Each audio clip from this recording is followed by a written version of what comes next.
When Ausra was referring to Lithuanian situation under Russian occupation, I was reminded of a playwright from Moldova who was with me somewhere in Europe, and he was saying that all the Moldovan intelligentsia actually had to run away to Romania because Moldovan is some kind of related to Romanian.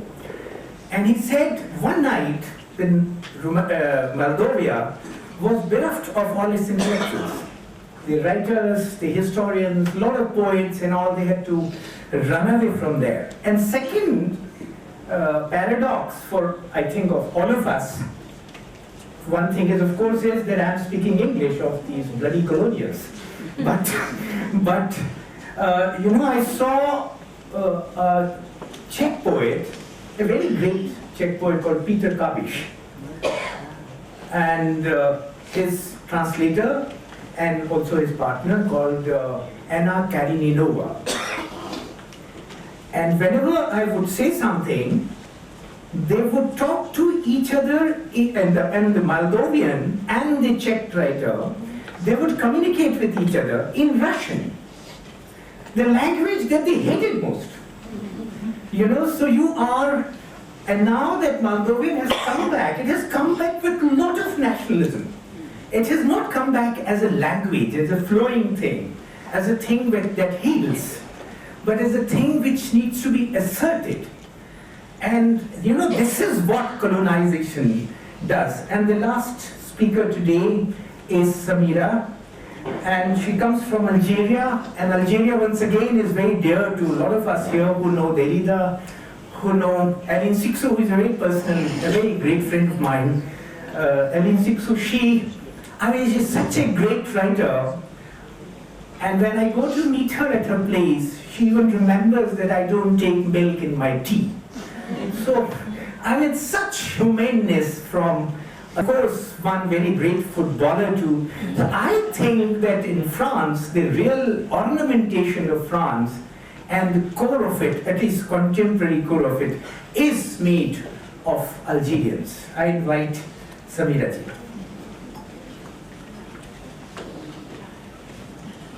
Hi, thank you for this introduction.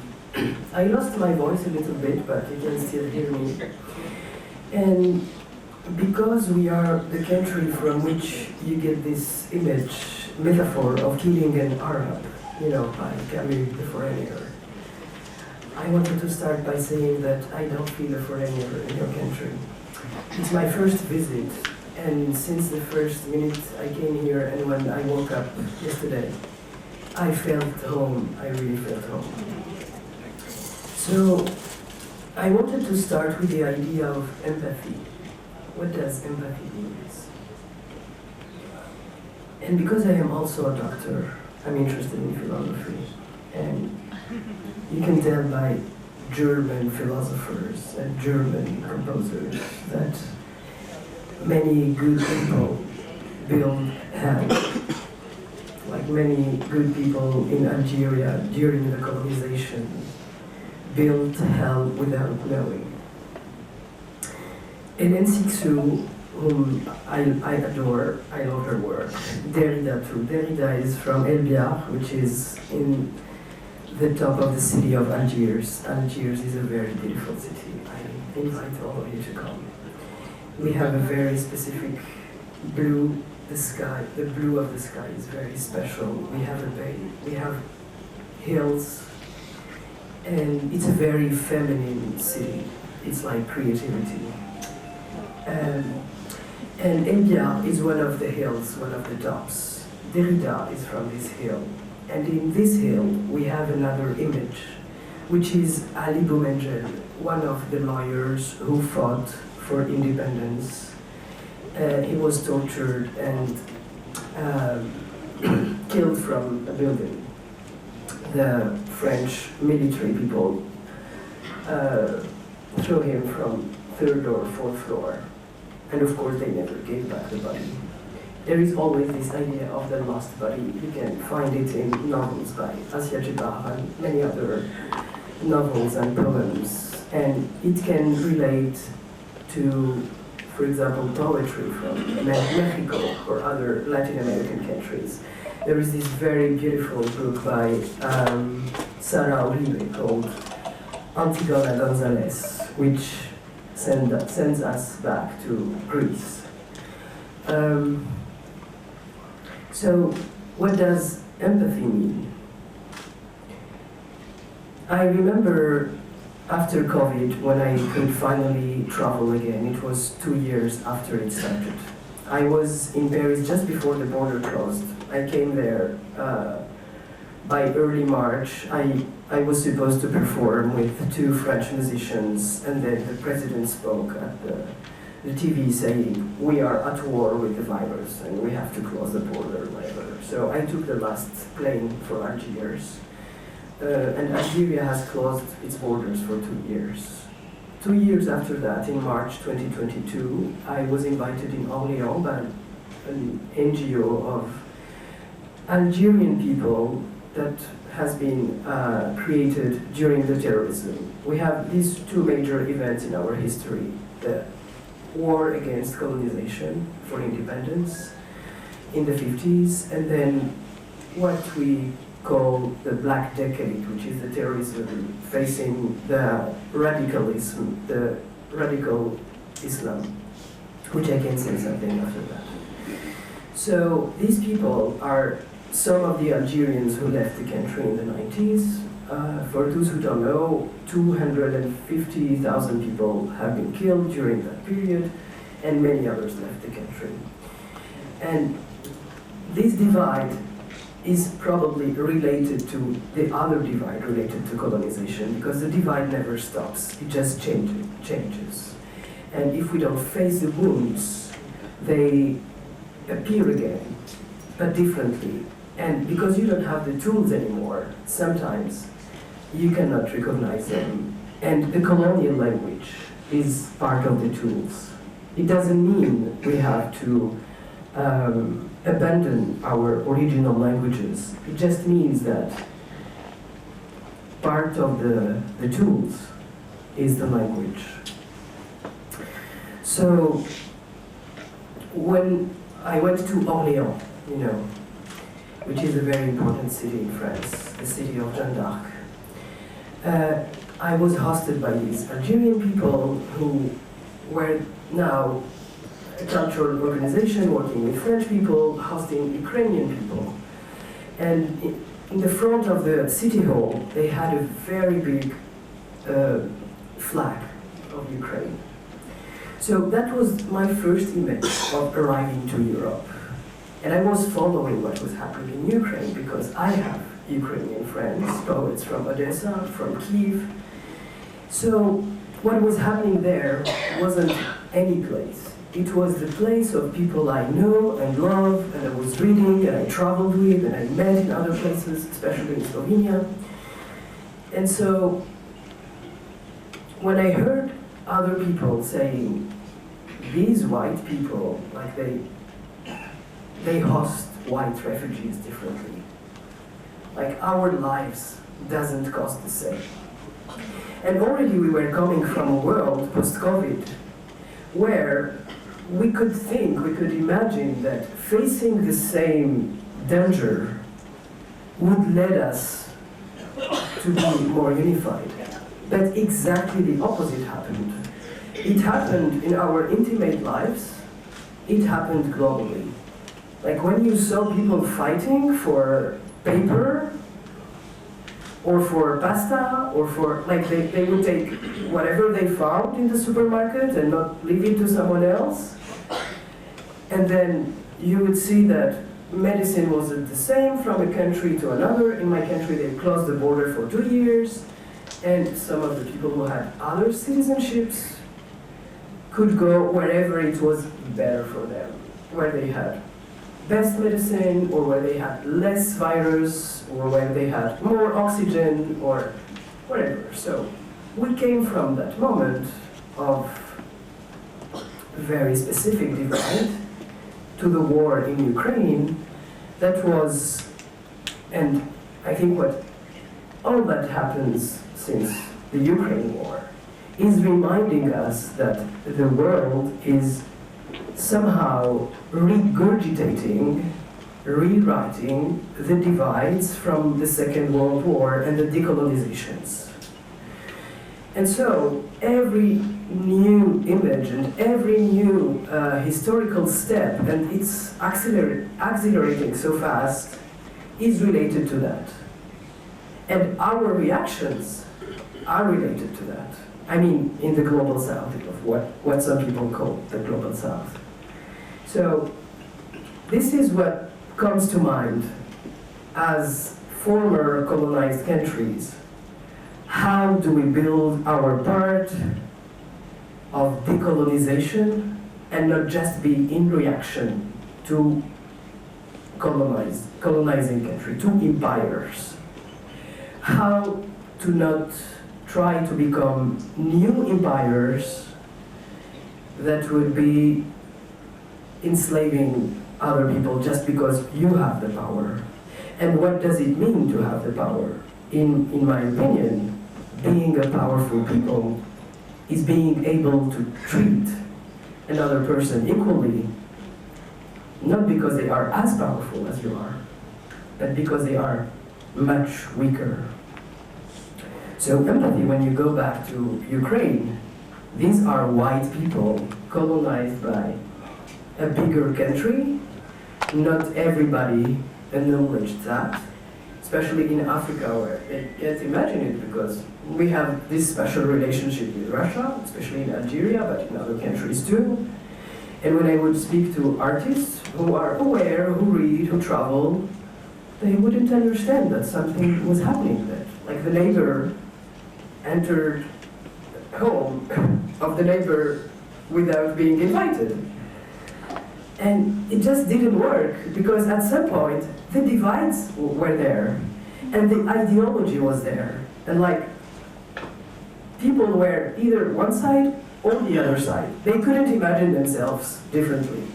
And my Syrian friends in France or in Germany, or those who had to leave Syria after the war, they were so wounded. And they said, nobody looked at us the way they look at Ukrainians, and we lost much more people, and we Arab people are not seen the same, and we brown people are not seen the same. Our bodies don't equal their bodies because their bodies are blonde, and are beautiful, are Ukrainian, are European.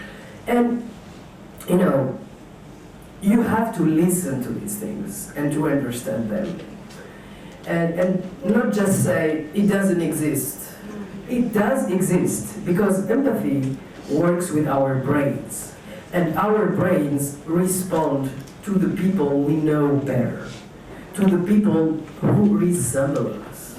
So if you want to create a real dialogue, you understand that you have to put a bit more effort to understand another reality than yours. So when my Syrian friends said, people don't realize that Putin has helped Bashar al-Assad bomb Aleppo and other cities. And then 2 years after that, when October 7 happened, I was in Italy in a writing residency for 6 weeks, and 4 other writers were there, all writing in English. One of them was Indian.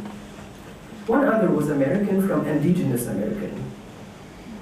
I won't tell you names, but I will tell you something I think is very important. They couldn't understand each other because one was trying to explain how important it was to protect and put in the front indigenous culture that was genocided in the US, was erased for so many years, and the other was trying to explain that all the layers of identity in India were important, and that she and you needed, the way she explained, to give the right space to all the people to be able to embody the richness of the history and all the layers of identity of this country. And so they really stopped talking to each other because they thought they were saying the opposite. But they weren't saying the opposite. They were saying exactly the same things, but because they were wounded, they couldn't see it. They couldn't see it. And when October 7th happened, another example of that happened again. Like people divided because they could only understand the wound from the Shoah and not the other wound. One of our colleagues was from UK, from a German father who left Germany, whose family was killed in Auschwitz, and she was writing a graphic novel about Auschwitz. And so in our group, it was, people were crying, people weren't able to speak, but at that point, it was difficult for Europeans and Western people who were with us to understand that something terrible was happening in Gaza. And I remember the night I saw the news, the first thought that came to mind, I thought, my God, they will massacre them as never before. And the world will never go back from there. Not because of religion, not because of Jewish people and Muslim people, because Palestinian people are the heart of monotheism, so all the religions are there. And this is the land of all the humanity, but of the Palestinians too, like the people who are there since generations.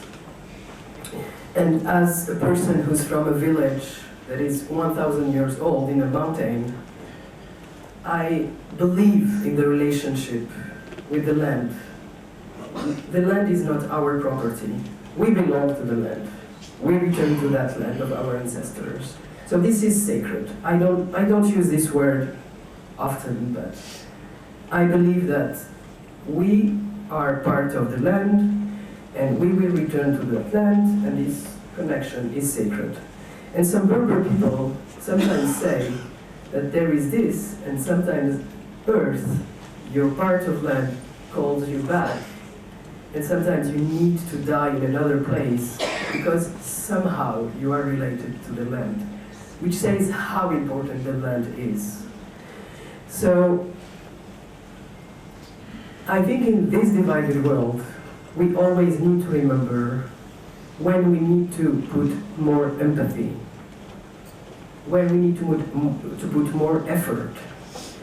And poetry sometimes is silent because it needs to be silent. There is no one answer in poetry to this kind of situations. I remember being in a group of Eastern studies recently in the US, and some of the researchers asked me, how can you write today?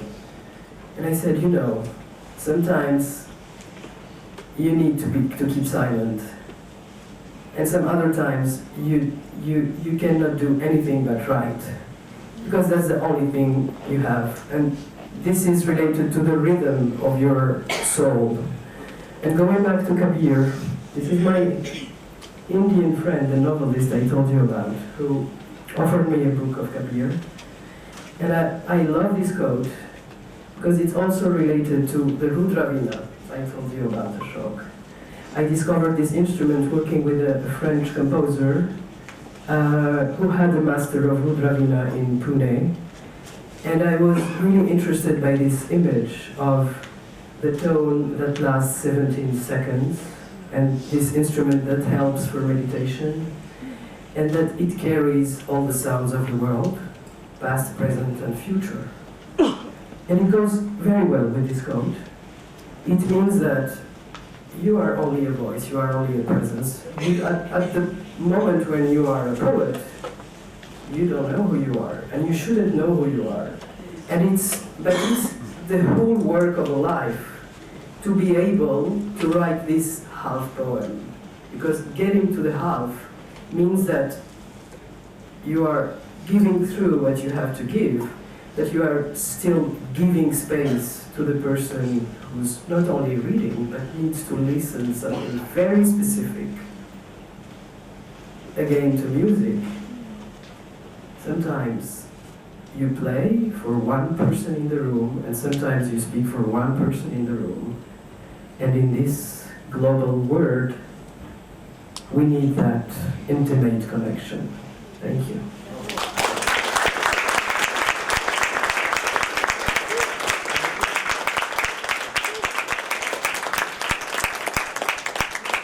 Before I thank my poet friends, before I thank Katerina, Daniel, Samira and Ausra, I just want to tell Samira, one coincidence that I too am a doctor, and number two, that nature actually prepared us for empathy.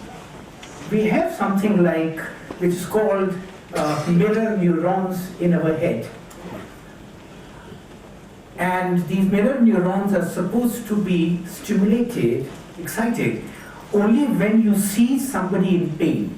So the same fibers of nerves, which are being stimulated in the person who is suffering, get stimulated in you when you look at that person. So nature sent us well prepared to be empathetic. But it is us who finally are trying to kill that mirror which we all carry in us. So I thank every one of you and all of the great wonderful writers.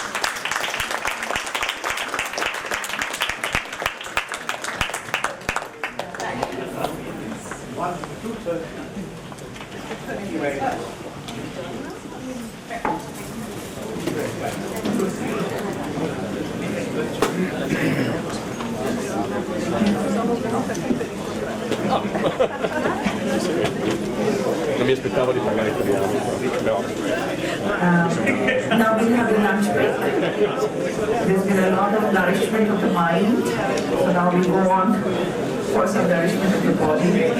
And all of you are invited to have lunch, and we reassemble here at 2:15 for the next session. As we begin the third session,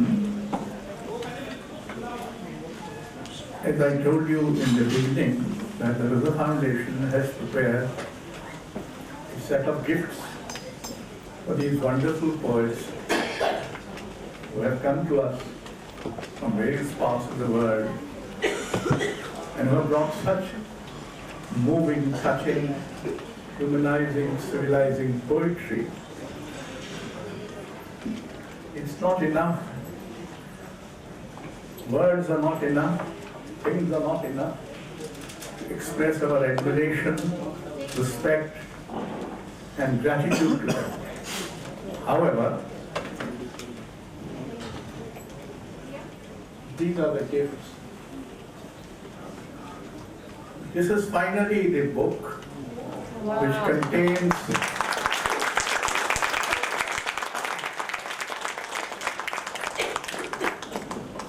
(350) pages of Hindi translations and all the 13 works reproduced as kind of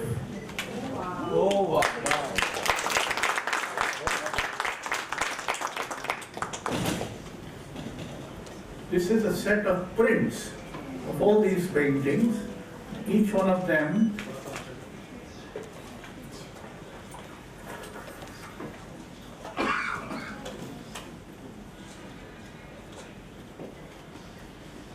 is being given prints of it so that they remember that they were in India.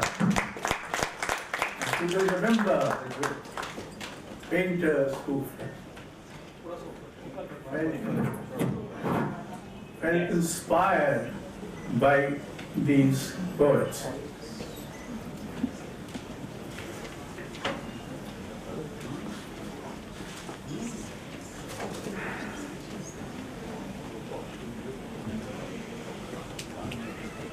This is a small star.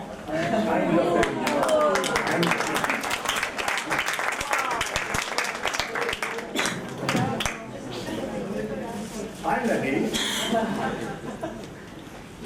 this is a stove.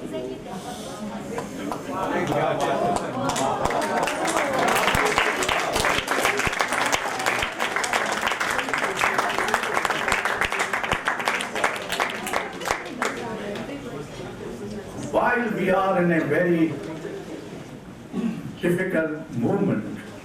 As you know, America and Israel have attacked Iran around 2 hours ago. We are in a very, very difficult moment in the world. And therefore, all the more reason why we should feel grateful to the poets who have come, who have brought the news that courage, conscience, creativity, and humanness is still survive beyond all bombs and disasters and man-made crisis. So I will call the artists one by one, or poets I mean, yeah. And they kindly come and receive this. They all in this. Check if anything is missing. I go out. She is strong.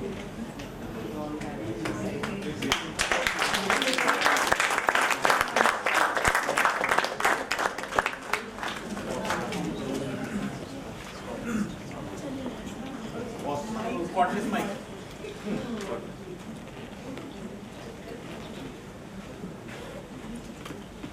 Ashra, Rosie, Ausra. She's one of the liveliest of the lot, as you can see.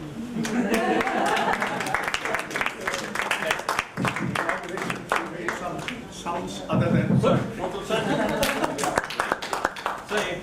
Lazy hair and fire in the heart.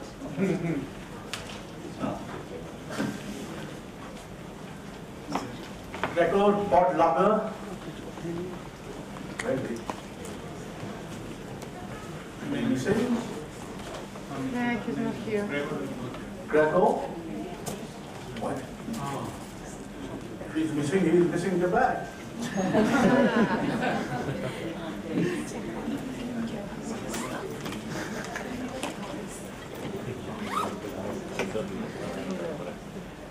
Katrina Tailto.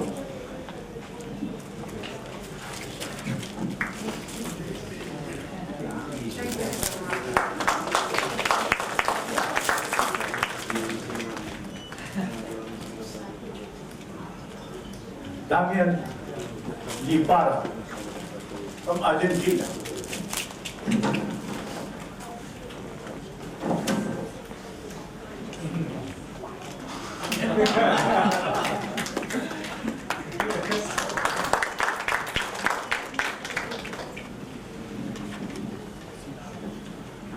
Inan Antum from Iraq,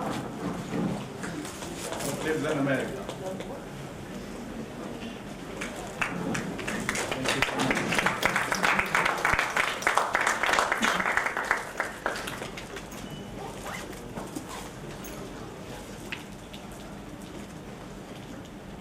Indre Nafis Saheli.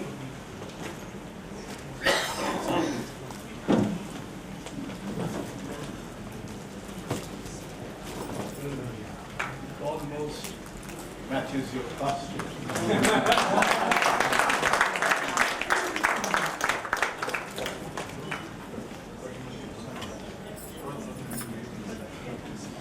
Samira Megrush.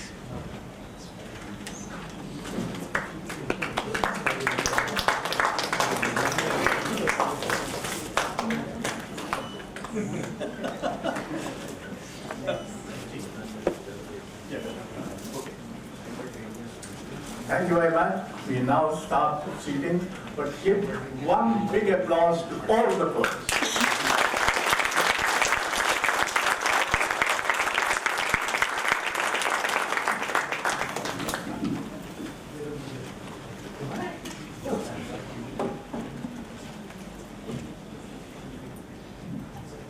So post-lunch now, after presentations, we begin with the 7th session, which is titled The Year of 1000 Fires.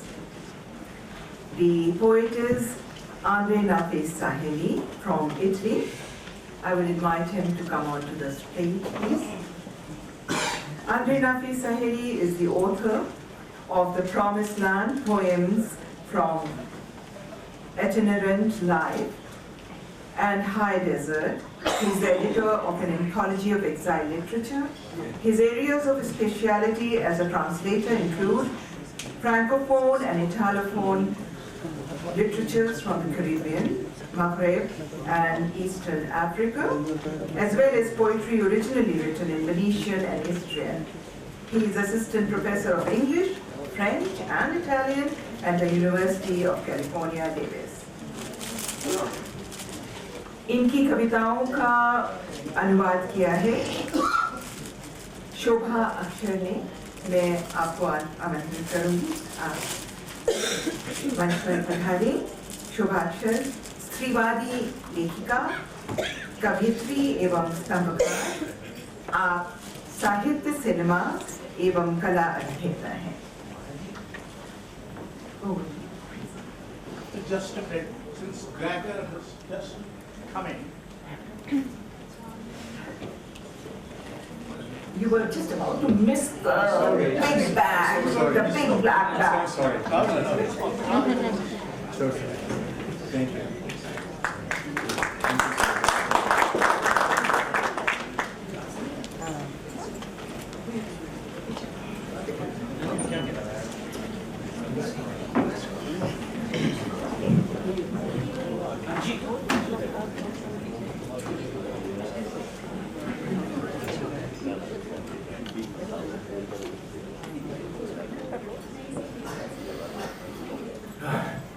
Hello everyone.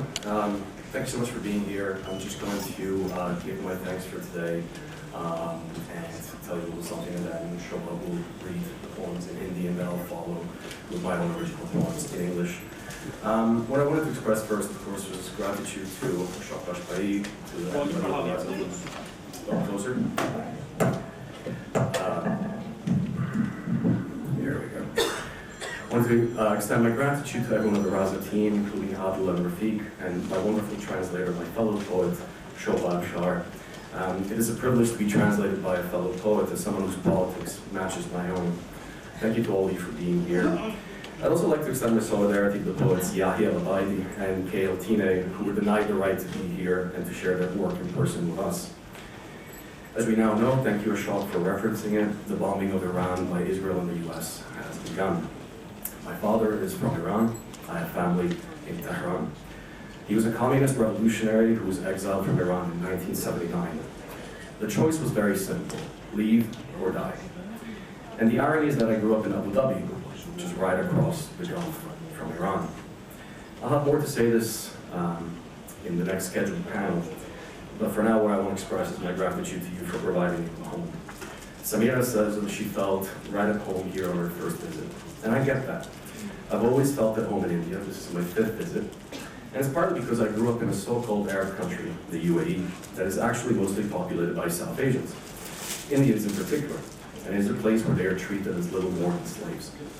In fact, the Arab Gulf countries have built all they have on the backs of Palestinians and South Asians.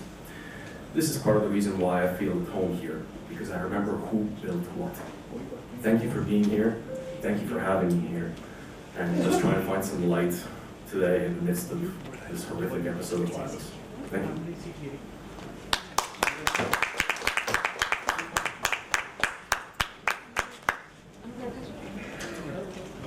Good afternoon, everyone.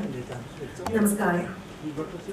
जैसा कि अशोक जी ने बताया, Israel और America ने मिलकर Iran पर बमबारी की, और अभी थोड़ी देर पहले मैं आंद्रे से ही बात कर रही थी कि आपके पिता तो ईरान में हैं और आप घबरा रहे हैं क्योंकि उनका हाथ कांप रहा था उस वक्त जब 2 घंटे पहले ही खबर आई। तो आंद्रे ने कहा कि मैं कवि हूँ और मैं इस चीज़ के लिए यूज्ड हूँ।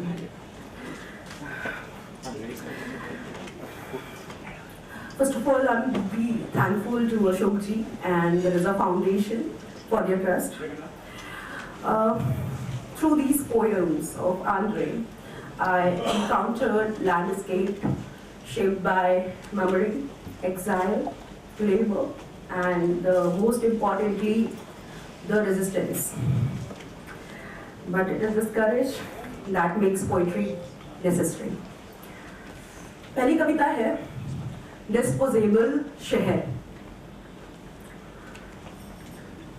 वे अफवाहों की तरह शुरू होते हैं, बढ़ा चढ़ाकर कही गई बातों के इतने अद्भुत और इतने मोहक छोटे छोटे टुकड़े कि यकीन करना मुश्किल, पर उन्हें भुलाना नामुमकिन। सोना, चांदी, रबर, यूरेनियम, कोल्टन या तेल, सब कुछ है वहां। थोड़े समय में खूब अमीर बना देने का दावा भी, जिसमें डूबकर उनके लिए उपजा हर संदेह खत्म हो जाता है। संभावनाओं के आकाश पर, लेकिन वे मुश्किल से दिखने वाले काले धब्बे हैं। वहां सबसे पहले इंजीनियर आते हैं, कड़क हेलमेट और हल्के कपड़ों में, और उनके साथ इस शहर में आते हैं औजारें, डायरेक्ट्स, ड्रिल्स, प्लेटफॉर्म और ड्राई डॉग्स। बिछा दी जाती है पाइपलाइंस की जाल, गुप्त नक्शे पर चिन्हित हर मुनाफे वाले सुराख में। कुछ झोपड़ियां खड़ी की जाती हैं ताकि बुनियादी जरूरतें पूरी होती दिखें। जल्द ही मुट्ठी भर लोग एक मोहल्ला बनाते हैं, फिर गांव और अंततः एक शहर। आधुनिक दुनिया के नाम पर आसानी से बची हुई दुनिया में जोड़ दी गई यह बस्ती उनके लिए सबसे उपयुक्त बस्तियां हैं, जहां सब कुछ बाहर से आता है। इन शहरों का एक ही उद्देश्य है, कच्चा माल निकालना, उन्हें उत्पाद में बदलना और उनका व्यापार करना। जैसे यहाँ मोटर से चलने वाला पंप कुएं से पानी खींचता है, ये शहर दुनिया भर से एक एक कर कई किस्मत आजमाने वाले लोगों को अपने भीतर खींचता रहता है। शुरुआत में नए आए लोग अपने नए घरों से थोड़ा घबराते हैं, अजीब मौसमों में ढलना मुश्किल ही होता है, भाषाओं की गड़बड़ से दिमाग चकरा जाता है, पर किसी को कोई भ्रम नहीं होता कि वे यहाँ पर अस्थायी मेहमान हैं और वे यहाँ पर गैर नागरिक हैं। यहाँ अपनत्व तो एक ऐसा सपना है जिसे भुला देना ही बेहतर है, या फिर आने वाले दिन के लिए टाल देना। यहाँ अधिकतर लोग खाली हाथ आए होते हैं, अपनी पुरानी जिंदगी को थोड़े से दांव के बदले छोड़कर। यहाँ बहुत पैसा है, पर ज्यादातर सिर्फ जिंदा रहने में ही खर्च हो जाता है, और जब वह खत्म होता है लोग अपनी जिंदगियों को बिखरते हुए देखते हैं। हर कोई सतर्कता की तीखी अवस्था में जीता है, एक गलत कदम और सब खत्म। जितने गरीब उतने छोटे उनके दांव, और वे दांव अक्सर उन्हें और गरीब कर देते हैं। भिखारी अपनी जमीन, अपना मकान नहीं बनाता, वे खुद इसे कहते हैं। अच्छे दिनों की कल्पना करते हुए जब वे घर लौटेंगे वे तब कोई और होंगे। घर आधुनिक दुनिया के कई झूठ दुनिया के कई कोनों तक पहुंच जाता है। ये एल्डोराडो सिर्फ शहर नहीं, एक मानसिक अवस्था है, ऐसी जगह जहां लोग खुद को दोबारा गढ़ने और अपनी सबसे अजीब कल्पनाएं जीने आते हैं। हर शहर अपना समय जीता है और मर जाता है, पर ये डिस्पोजेबल शहर अलग है। लालच के मशरूम जो कहीं से भी अचानक फूट पड़ते हैं। ग्रीनलैंड, अमेज़न, यूकॉन, खाली क्वार्टर, दुनिया के वे हिस्से जिन्हें आमतौर पर अमानवीय माना जाता है। लेकिन इन शहरों की शोहरत छोटी, बहुत छोटी होती है। एक बार निचोड़ लिए जाने के बाद इसकी सड़कों के गड्ढे उभर आते हैं ओपेरा हाउसों में मुर्गियां घूमती हैं, बिजली की तारें झुक जाती हैं और फिर सड़ांध हर चीज पर काली परत चढ़ा देती है। सिर्फ वही रह जाते हैं जो बदकिस्मत थे और युद्ध के समय शहर में फंस गए थे। एक दिन हवा चीखती है और आखिरी तंबू उखड़ जाता है। झूठ आगे बढ़ चुका है अगले डिस्पोजेबल शहर की ओर। जब मैं बच्चा था, मेरी माँ कहती थी कि झूठ के पैर बहुत छोटे होते हैं, इसलिए वह ज्यादा दूर नहीं जा सकता। किसी ने उन्हें नहीं बताया कि वो झूठ बोल रही है।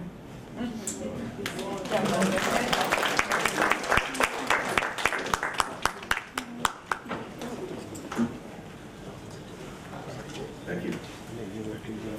Disposable cities. They begin as rumors, snippets of exaggerated talk, too fabulous to believe, but too alluring to forget. Something has been found. Gold, silver, rubber, uranium, coltan, or oil.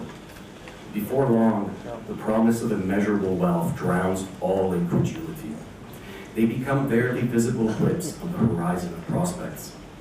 The engineers in their hard hats and linens are the first on the ground, and with them come derricks, drills, platforms, and dry docks. Pipelines sink their tentacles into every lucrative crevice marked on the map. The maps are kept secret. A handful of shacks are erected to provide a few basic services. Soon enough, the handful swells into a hamlet, then a village, and finally a city. They are the perfect sort of settlement for the modern world. Everything is shipped in and easily assembled. The cities have a primary and overriding purpose: to extract, process, and distribute. Just like a motorized pump draws water out of a well, they start inhaling people from all over the world, one desperado at a time. At first, these new arrivals find their new homes unsettling. They find it difficult to adjust to the weird climates and are frazzled by the confusion of languages. No one is under any illusions. They are ephemeral guests, non-citizens. Belonging is a dream best forgotten or deferred. Most have come empty-handed, having traded their old lives for grub stakes. Lots of money sloshes around, but most of it is spent just staying alive. And when it runs out, people watch their lives fall apart. Everyone lives in a heightened state of awareness. One false move and they're gone. The poorer they are, the more modest their gambles, which more often than not make them poorer. Beggars don't build homelands, they tell themselves, fantasizing about the day they might return home and become someone. Meanwhile, the myth travels to the four corners of the planet. More than cities, these Eldorados are a state of mind, places where people come to reinvent themselves and live out their most eccentric fantasies. All cities live out their lot and die, but these disposable cities are special. Mushrooms of greed that can burst out of nowhere. Greenland, the Amazon, the Yukon, the empty quarter, areas of the world usually thought uninhabitable. However, the city's fame is fleeting. Once bled dry, their roads go raw with potholes. Chickens roam loose in opera houses. Power lines sag, and then rot seeps in, tarring all in sight. Only those unlucky enough not to make it stay in town from the climb. One day, the wind howls, and the last tent comes undone. When I was a child, my mother used to tell me that lies had short legs, and thus could not get very far. Somebody lied to her.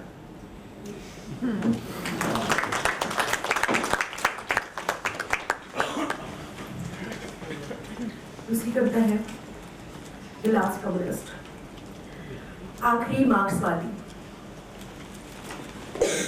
हाँ, यह सच है कि अभी भी कुछ मार्क्सवादी बचे हुए हैं।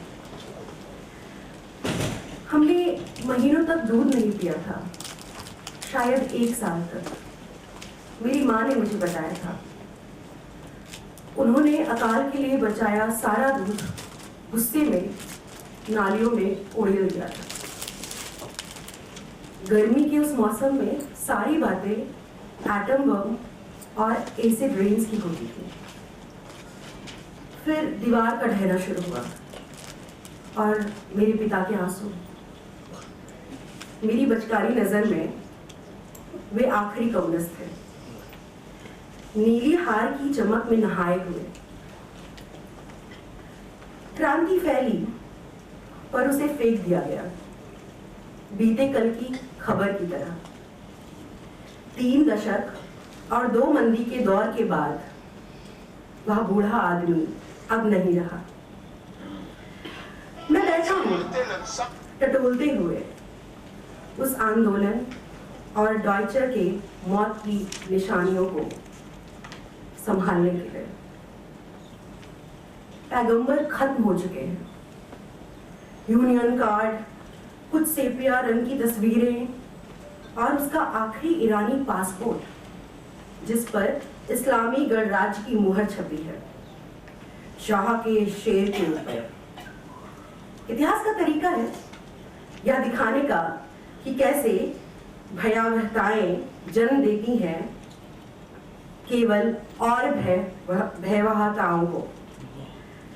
मैं रो पड़ता हूँ उसकी जेल की डायरियां देखकर, नरक की मेरी यात्रा के संस्मरण और उसकी बारीक लिखावट, सफेदी को निकलती हुई, एक कैदी की किफायत बरतने की जुनूनी आदत के साथ। मैं हत्या से थक चुका हूं। हर दिन एक नई हत्या, हर दिन एक नई हत्या लाता है ब्रिटेन और पूरी पृथ्वी पर अचूकता का कोहरा जमीन को छूता, ठहर जाने की धमकी देता हूं। एक दिन शेर की तरह जीना बेहतर है बजाय 100 साल भेड़ की तरह जीने के। पर शायद मैं हमेशा झुंड के साथ खड़ा होना चुनूंगा, क्योंकि मैं जानता हूं कि एक दिन घास का मैदान खाली होगा और तब शेर भी भूखा रहेगा और मर जाएगा।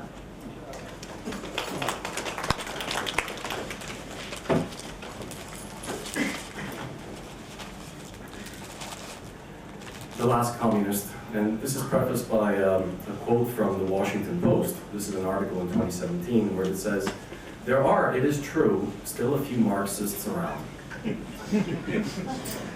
We drank no milk for months, maybe a year, my mother told me.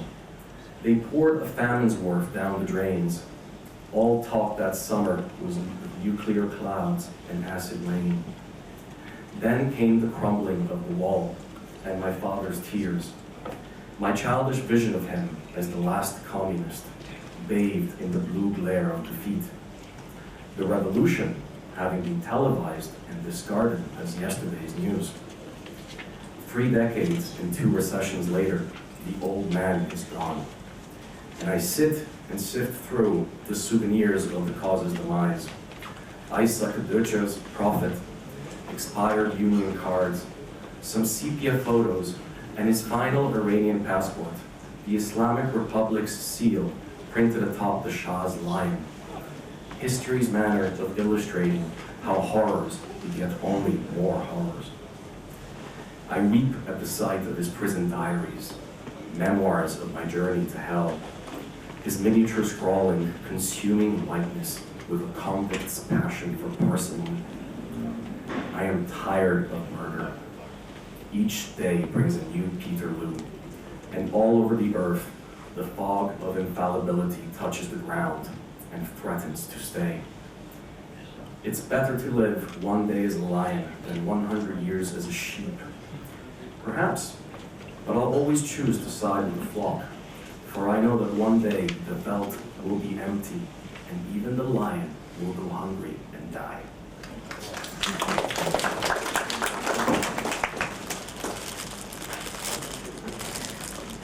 अजनबियों का द्वीप। छत पर रहने की मेरी स्मृतियां सबसे यादगार स्मृतियां हैं। मैं 15 का था और कूड़ेदानों, कबूतर खानों और कपड़े टांगती स्त्रियों से प्यार करता था। सागर के किनारे एक वेस्ट चढ़ाव की ओर देखती राजा की 50 फुट ऊंची तस्वीर हमेशा मुस्कुराती हुई, जैसे टूथपेस्ट और माउथ वॉश का विज्ञापन। रात में शहर के पश्चिम तट की ओर तट सबसे शांत होता, जहां होटल नताशाएं हराम पार्टी में बदल जाते हैं। हर आधी रोशनी वाला कमरा सुनिश्चित संकेत था सुखों और पैसों के आदान प्रदान का। जो भी रोचक और सुखद था वह हराम था। मैं राजा से ईर्ष्या करता था और उसके सभी 18 बेटों से भी। राजा ताकतवर था, पितृसत्तात्मक विचारों से लैस, व्याग्रा पर अब्राहम, दूसरी ओर उनकी जनता प्रोजैक पर। जहां भी नजर जाती सिर्फ पैसा ही पैसा, नाक वही केवल पसीनों को सूंघती। तीखा, जिद्दी, जो सभी जगह एक जैसा ही है। ज्यादातर लड़के जिन्हें मैं जानता था ब्यूटेन चूसते, धूम्रपान करते, वेश्याओं के लिए पैसे बचाते, गर्मी में अपनी पैरोल का इंतजार करते। सितंबर में हर कोई असंतुष्ट अपने दौर पर लौटता, और कहीं नहीं असहज करने वाले अपने ही घर में। एक दोस्त ने कॉस्मोपॉलिटिज्म की तुलना गर्मी कैंप में फंसे रहने से की, उन माता पिता का इंतजार करते जो कभी नहीं आए। अपनी मुस्कान के 20वें साल में राजा आखिरकार मर गया। उसका मकबरा मेरेंगियों जैसा, लहरदार, सफेद पर खाली। उसके बेटे झगड़ते रहे, ईंटें गिनते कि किसका हिस्सा कितना बड़ा है। एक एक करके विकार दुर्घटनाओं में मरते गए। हीट स्ट्रोक्स, किफ और खून की प्यासी गाड़ी फरारी।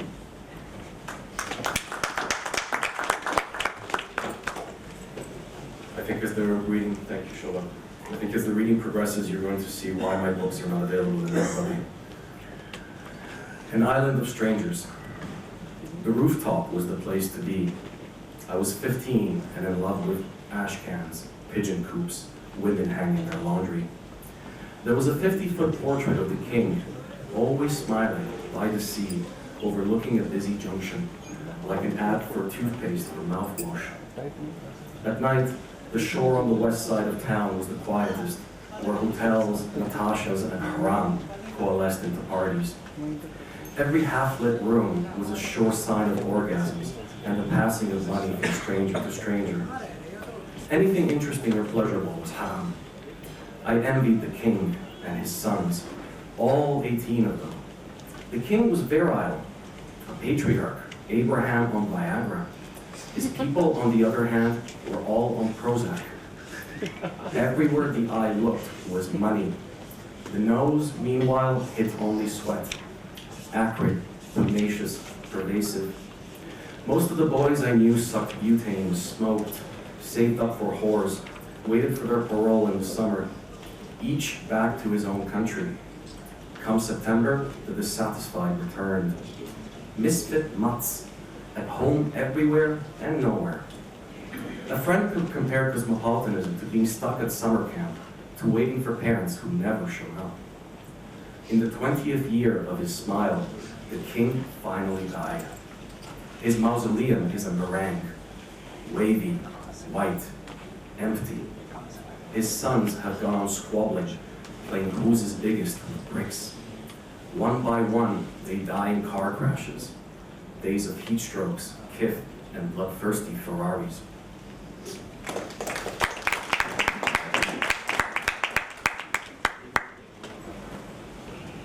स्तुति, भटके हुए राजा के नाम। ठहरो मेरे दोस्तों, आओ हम शोक मनाएं। किसी अपने की स्मृति में या हजारों की या लाखों की कौन अब हिसाब रख सकता है। या याद रखो कि किसी पवित्र भूमि की एकमात्र शपथ यही होती है कि वह तुम्हें पीड़ा दे, दर्द दे। और आजकल तो हर कंबल जो दिया जाता है, हर निवाला पानी का हर घूंट उनके बैंक में जमा एक और सिक्का है। बहुत पहले बुझ चुका है वह दिया जिसने स्वर्णिम दरवाजे को रोशन किया था। अब वहां केवल दीवारें हैं, जंजीरी बाड़े हैं और माइलर। क्यों माइलर? उसकी चमक की कल्पना करो, उस धातु चढ़ी परत की भ्रामक मजबूती को। सोचो उसे ठंडी सीली जेलों में गर्माहट के लिए उड़ाया जाता हो। उसकी दर्पण सी सतह में यदि किसी राक्षस का चेहरा नहीं तो तुम क्या देखते हो? एक इंसान जो पिंजरे की सलाखों की दरारों से देखा जाए, क्या तुम अब भी उसे इंसान कह सकते हो? एक महान वैश्विक शहर, एक महान देश, जो भी हो उसका अर्थ क्या है? बिना आंसुओं के, बिना एक द्वीप के, बिना आत्मतर्पण के जीवन क्या है यदि इम्रू का विशाला शोभा नहीं? देखने में सुंदर, पहनने में घातक। अन्याय टिके रहते हैं, कुछ नहीं बदलता। ये बताओ, मैं अब भी यात्रा पर विश्वास क्यों करता हूँ? क्योंकि मेरे लिए चलते रहना ही उम्मीद है। यह हृदय को भय के अलावा किसी खूबसूरत चीज से भर देता है। माइलर, मैलिनेक्स, हेस्टाफॉन नाम जो देते हैं वह सुकून और सुरक्षा का भ्रम है, निर्दोष होने का भ्रम। क्या जेल अब भी जेल है? यदि कैदियों के पास अतीत हो, उस फाइल का इससे अधिक दुखद उपयोग क्या हो सकता है, जबकि उसमें था अंतहीन संभावनाओं का सपना। सौर पालों का क्या हुआ? हमारा क्या हुआ? सीमा के बारे में सोचो, किसी भी सीमा के बारे में। यदि सीमा युद्ध क्षेत्र है तो हमारे विवेक के भीतर का दृश्य कैसा होगा? वहीं बसती है एक वीरानी जो किसी भी मरुस्थल को टक्कर दे सके, और जल्द ही वह मरुस्थल भी पी जाएगा समुद्र जो कुछ भी बचा है। और सोचो, आकाश के बारे में भी। रक्त पिपासु मंगल हमें बुला रहा है। तुम क्या सोचते हो, हम कितनी दूर तक यात्रा करेंगे इससे पहले कि हम फिर से खोज लें अपना आपसी संबंध? कितने पत्थर और तारों के बीच तक जाएंगे हम? कब तक? जब तक हमें याद ना आए कि हम इंसान हैं।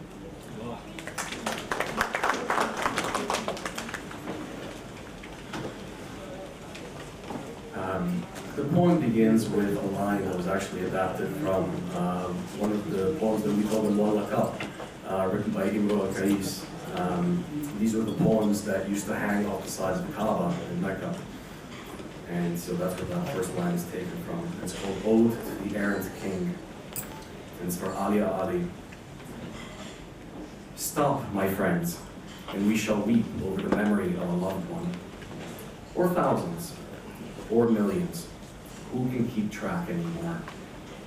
Remember this, that the only oath a promised land keeps is to make you suffer. And these days, every blanket bestowed, every morsel of food, every mouthful of water is another buck in the bank. Long gone is the lamp that lit the golden door. There are only walls and chain link fences and mylar. Why mylar? Envision its sheen, the deceptive strength of that metallized film. Imagine it used for warmth in the cold damp of prisons. What do you see in its mirror-like surface, if not the face of a monster? What is a human observed through the slits of a cage? Can you still call them human? What is a great global city, a great country, whatever that is, without an island of tears, a terminal of surrender? What is life, if not Indre Vajpeyi's poisoned cloak, beautiful to behold, deadly to wear? Enduring wrongs endured, nothing changes. And so tell me why I should still believe in the journey. Moving is hope, and it shushes the mind and fills the heart with something other than fear. Mylar, Melanix, Hostafan, names that provide the illusion of comfort and safety, of guiltlessness. Is a prison still a prison if the inmates have ink Xboxes? What sadder use could there be for that foil and its interstellar potential? Whatever became of solar sails, whatever happened to us? Consider the border, any border. If a border is a war zone, then what do the insides of our consciences look like? Therein lies a barrenness to rival any desert, and soon that desert will drink what is left of the sea. Consider also the sky. Bloodthirsty Mars beckons. How far do you think we will travel before we rediscover our bond? How many rocks and stars shall we visit before we remember we're human?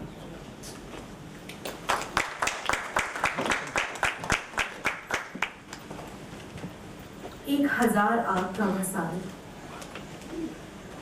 बसंत में समुद्र के किनारे पैदल चलते हुए हम देखते हैं एक विशाल ओक के पेड़ के जले हुए अवशेष, उसका खोखला तना, उसके भीतर है रहने की अनगिनत जगहों से भी ज्यादा जगह, मगर यहाँ सोना गैर कानूनी है, यहाँ बेघर होना भी गैर कानूनी है।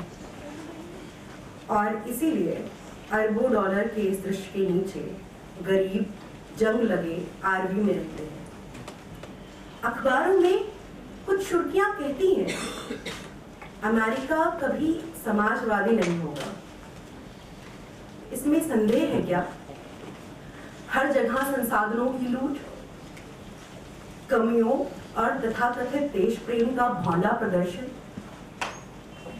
लोकतंत्र के मायने में किसी की कोई आस्था नहीं, ईश्वर के नाम पर प्रेम की नई नई परिभाषाओं में धर्मांधता, और इसके साथ ही आत्मा का लगातार शून्य पड़ते जाना।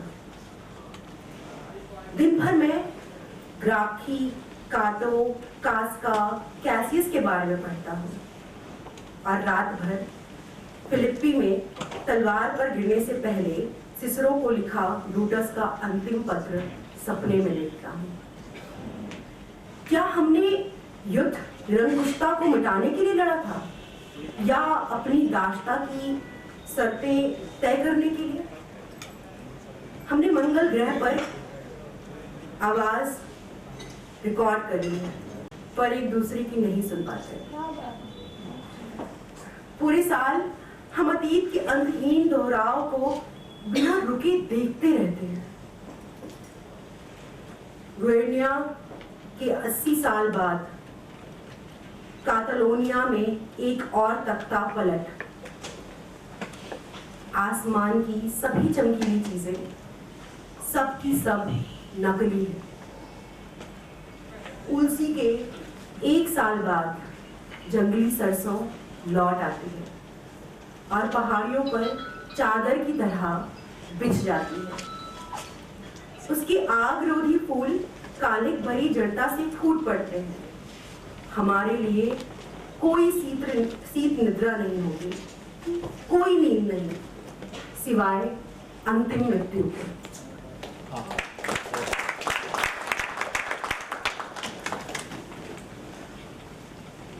The year of 1,000 fires.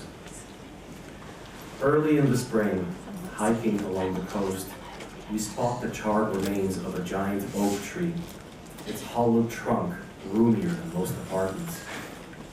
It is illegal to sleep here. It is illegal to be homeless here. And so the poor reside in rusty RVs at the foot of this billion-dollar deal. The headline in the newspaper insists, America will never be socialist, as if that had ever been in doubt. Everywhere the rapacious harvesting of resources, with scarcity reigns supreme. Everywhere a resurgent love for one's country, but no faith in the meaning of government. Everywhere a newfound love of God, but a concurrent deadening of the soul. All day, I read about the Gracchi, Cato, Casca, Cassius, and all night I dream of Brutus's final letter to Cicero before falling on his sword at Philippi. Did we wage war to destroy despotism or to negotiate the terms of our bondage? We have recorded the sound. अपने तीर जहर में डुबोकर उन घोड़ों को मार दिया जो अरबों को बेहद प्यारे थे, बस अपने दुश्मनों को निराश करने के लिए। फिर वे इंतजार करने लगे। राजधानी की घेराबंदी के बाद उन्होंने शहीद बंदियों के सिर शहर की दीवारों पर फेंकने शुरू किए, और एक बार एक 3 पैरों वाला गधा भी। जब नाइकीफोरोस फोकास ने देखा कि गधा हवा में उड़ रहा है, तो उसने कहा कि यह एक बाज की तरह दिख रहा है, और उनके सैनिक पेट पकड़कर हंसने लगे। यूनानियों का दावा था कि उनके पास दुनिया की सबसे नैतिक सेना है, और उनके शासकों के नाम ऐसे थे, मसलन जो भगवान से प्रेम करता है, या जो भगवान की छाया में चलता है। सभी लोग जिन्होंने अपनों की शाखाओं से यानी जुड़ाव को काट दिया था ताकि वे अपने महलों में बैगनी चादरों में घूम सकें, डरते हुए कि उनके प्याले में आर्सेनिक तो नहीं मिला। आज जिन्हें हम सबसे शक्तिशाली लोग मानते हैं, शायद इसीलिए वे केवल प्रोसेस्ड खाना खाते हैं।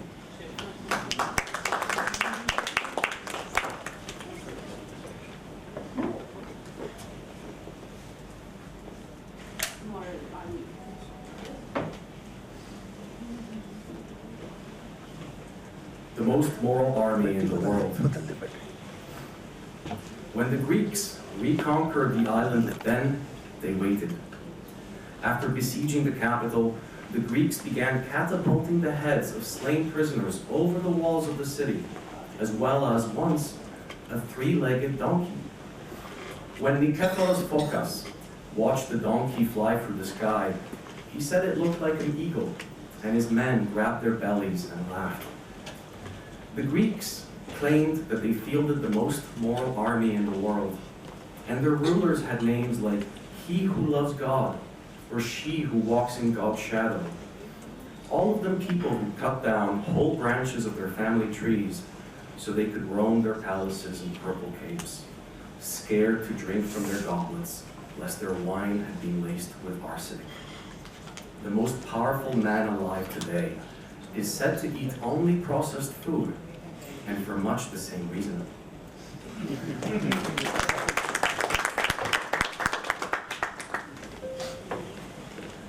अंतिम की 2 कविताएं हैं। Road runners.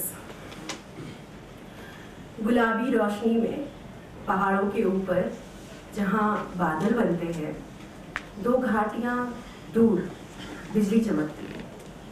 फिर 1 घंटे के भीतर ही गड़गड़ाहट से भरा विस्फोट।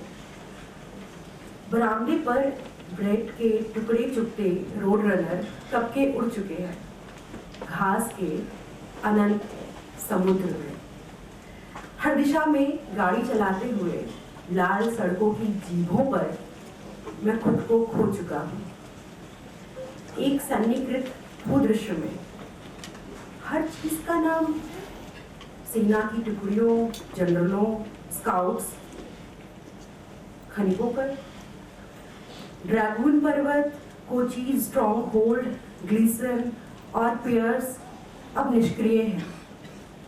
अजीब जंग लगे भूतनगर, मीलों तक एकमात्र गैर खंडहर इमारत। स्थानीय स्कूल, चमकती खिड़कियां, सजा हुआ लॉन स्थानीय घर का बड़ा स्रोत था। इन सूखे सीटी बजाते ठहराव के लिए कोई पहाड़ी मोनोग्राम नहीं, कोई विशाल क्यू या सी या डब्ल्यू। चमकते सफेद रंग में जो कस्बे की अब भी चल रही सांसों को चिन्हित करे। और इसलिए ये मुझे सबसे अलग तरह से लगते हैं। हर सफल शहर सभ्यता का एक नाजुक ढांचा है, पेरिस या रोम की तरह। अपवित्रता की ओर एक धीमी पदयात्रा।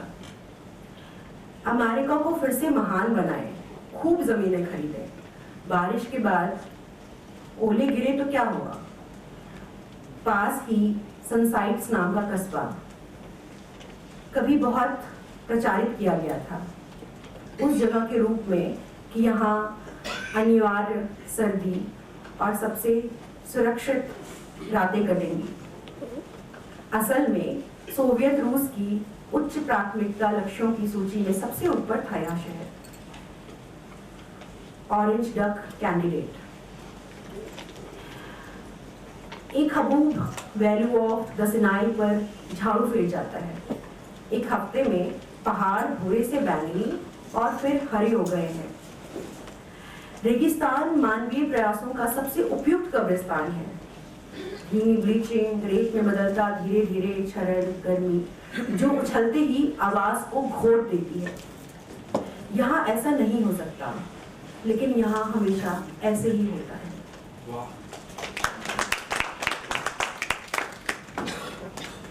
Roadrunners. In the pink light, halos of cloud form over the mountain. Lightning 2 valleys away. Then, not an hour later, the explosion of thunder. The roadrunners pecking for breadcrumbs on the porch have long since fled into the endless ocean of grass. Driving in every direction down licks of red road, I have lost myself in militarized topography. Everything named after army units, generals, scouts, miners, the Dragoon Mountains, Cochise Stronghold, defunct Gleason and Pierce, weird, rusty ghost towns, the only non-derelict structure for miles, the local school, its polished windows and well-kept lawn, a source of great local pride. No mountain monograms for these desiccated whistle stops. No giant Q or C or W in bright white paint to mark the township's still functional, sort of functional breeding. No carving for them into the planet's bark, and thus they are blessed to me like no other. Every successful city is a flimsy affair with civility. Its eternalness, like Paris or Rome, a slow march to desacralization. Make America great again. Buy real estate. Hail follows rain. Nearby, the township of Sunsites, once billed as the safest spot to survive the inevitable nuclear winter, actually topped Soviet Russia's list of high-priority targets. Enter the orange duck candidate. A haboob sweeps across the valley of the Sinai, and in a week, the mountains are moved from brown to purple to green. The desert is human endeavor's most fitting graveyard. The slow bleaching, the gradual eroding into sand, the heat-stifling sound as it leaps into the air. It can't happen here, but it always does.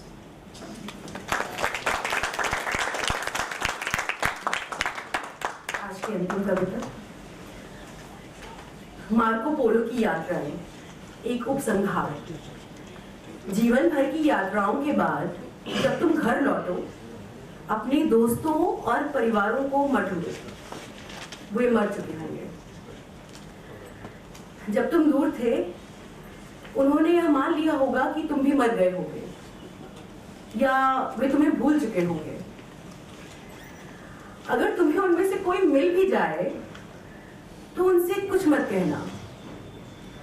उन्हें उन सभी जगहों के बारे में मत बताना जहां तुम गए, या उन लोगों के बारे में मत बताना जिन्होंने तुम्हारे हृदय को और तुम्हें पूरी तरह से बदल कर कठोर कर दिया। वे कहेंगे कि तुम यह सब क्या कर रहे हो, बातें बना रहे हो, और भी बुरा बुरा कहेंगे, क्योंकि तुम हो तो झूठे, और तुम्हारी कहानियां जो भी हो, वे कभी बहुतों को तुम्हारे कदमों पर चलने के लिए नहीं प्रेरित करेंगी। यात्रा कठिन है, और जीवन तो पहले से ही कठिन है। इसके अलावा तुम्हारा सिर बाहर देश में इतना बड़ा हो गया है कि घर की गुरुत्वाकर्षण से बाहर हो गया है। वे इसे भी माफ नहीं करेंगे। उन्हें तुम झूठ बोलो, कहो कि तुमने घर की कभी कमी नहीं महसूस की और केवल दुर्घटना के बाद लौटे हो या कुछ मामलों को निपटाने के लिए लौटे हो। उन्हें मत बताओ कि दुनिया हमसे केवल विदेशी भूमि में अजनबी सितारों के नीचे ही बात करती है।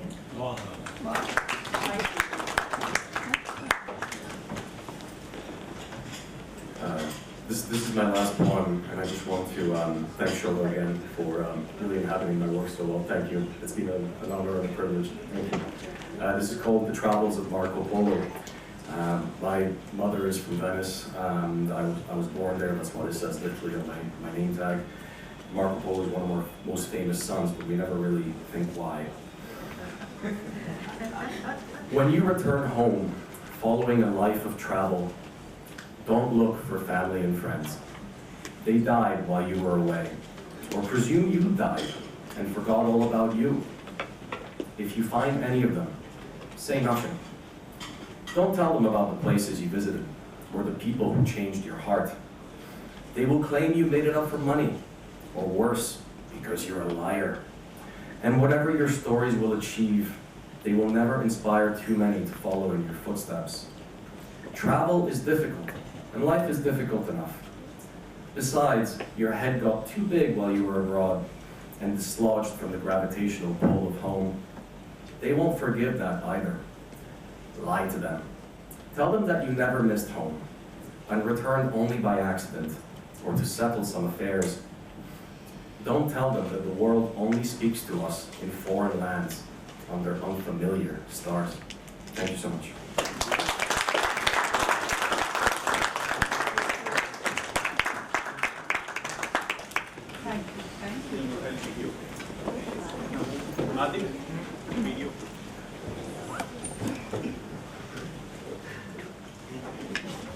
After this brilliant session, now we move on to the 8th session for today, which is titled Write So I Can Hear You. The poet is Ms. Mikhail, who's from Iraq, and since she's not been able to make it to the festival, we will be hearing her poetry through a recording. Dunya Mikhail is an Iraqi-American poet and writer whose journey spans continents, languages, and poetic forms. Born and raised in Baghdad, she migrated first to Jordan, then to the United States, where she made a new home in Michigan. Her writing moves between Arabic and English.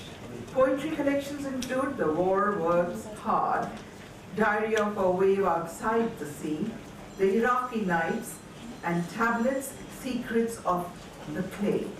Mikhail has been recognized by the UN Human Rights Award for Freedom of Writing and is a recipient of the UNESCO Sharjah Prize, as well as fellowships from the United States Artists, Guggenheim, and Kresge Foundations.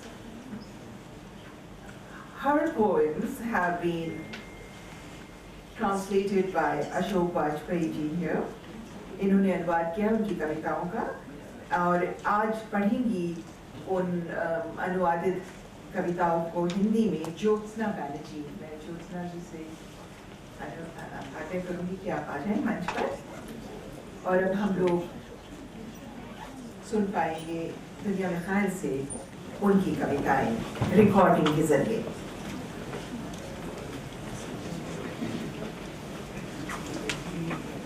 Dear friends in India, I'm Dunya Mikhail, and I'm thinking of you with warmth and gratitude. Although I cannot be physically present with you at the festival, I feel deeply connected to you through poetry. There is something mysterious about how poems travel. They cross borders, languages, and even difficult circumstances, and still arrive alive. At this moment, I'm staying close to my mother during her illness. And perhaps that too is kind of poetry, staying close to the source of one's first language, first breath, first lullaby. And I'm honored that my poems will be heard in Hindi and in English after I read them in Arabic. Across oceans and languages, we meet in the space of listening to one another. With my heartfelt thanks and greetings.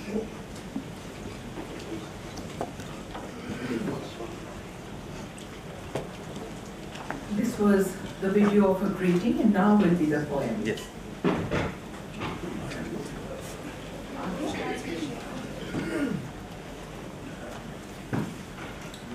شكل العالم. لو كان العالم مستويا مثل بساط الريح لكان للأسى بداية ونهاية. لو كان العالم مربعا لاختبأنا في إحدى الزوايا كلما لعبت الحرب لعبة الغميضة. لو كان العالم مدورا لدارت أحلامنا بالتعاقب في دولاب الهواء وتساوينا جميعا. These poems will be كانت تسميه نهرا وتسمي نفسها سمكة، وفي يوم بعثت له رسما فيه سمكة على اليابسة وإشارة إكس على النهر. فجفل من هذا الفراق المفاجئ، يبس هناك في مكانه متسائلا إن كان قصدها بأنه ميت بالنسبة لها أم أنها ميتة من دونه. صانع أحذية ماهر طوال عمره يدق المسامير، يسوي الجلود لمختلف الأقدام.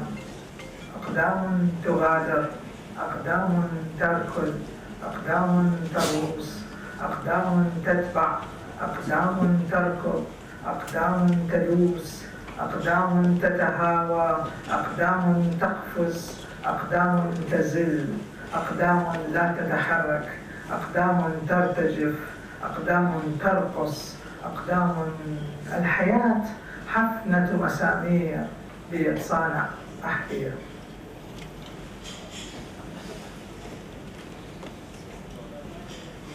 حياة ثانية. بعد هذه الحياة نحتاج إلى حياة ثانية لنطبق ما تعلمناه في الحياة الأولى. نقترف خطأ بعد آخر، نحتاج إلى حياة ثانية لننسى. ندندن طويلا في انتظار الغائبين، نحتاج إلى الأغنية كاملة. نذهب إلى الحرب ونفعل كل ما يقوله سايمون. نحتاج إلى حياة ثانية للحب فقط. نحتاج إلى وقت حتى ننهي فترة الحكم في السجن ونخرج أحرارا في الحياة الثانية. نتعلم لغة جديدة، نحتاج أن نمارسها أكثر في الحياة الثانية. نكتب الشعر ونمضي، نحتاج إلى حياة ثانية لنعرف آراء النقاد بنا. نركض في كل الأمكنة، نحتاج إلى حياة ثانية لنلتقط صورة. الألم يحتاج إلى وقت ليلتئم، نحتاج إلى حياة ثانية حتى نتعلم كيف نعيش بدون ألم.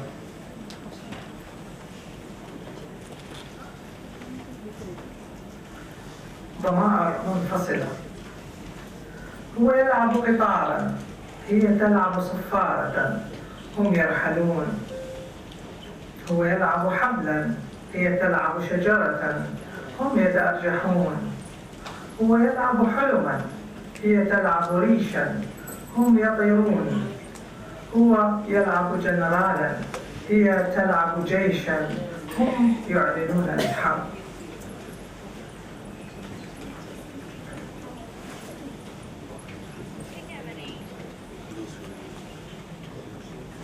her poems in English will be read by Ashok Vajpeyi. I would like to invite you on the stage. Ashutosh is a fiction writer, critic, and a journalist.